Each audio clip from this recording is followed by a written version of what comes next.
আপনারা কি জানেন যে দামি দামি শাড়িগুলো মহিলারা অনেক শখ করে পরেন সেগুলো তৈরি হয় কতটা সাধারণ অথচ পরিশ্রম সাধ্য পদ্ধতিতে?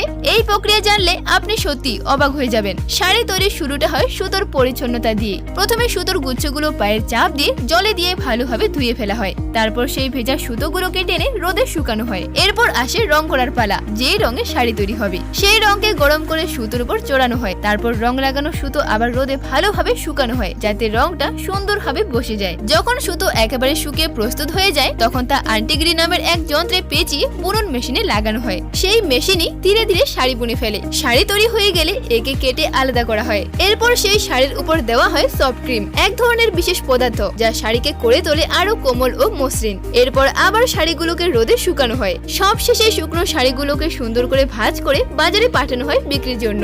এইভাবেই একটি শখের শাড়ির জন্ম নেয় সহজ উপকরণ ও দক্ষ হাতে আর অনেক যত্নের মাধ্যমে।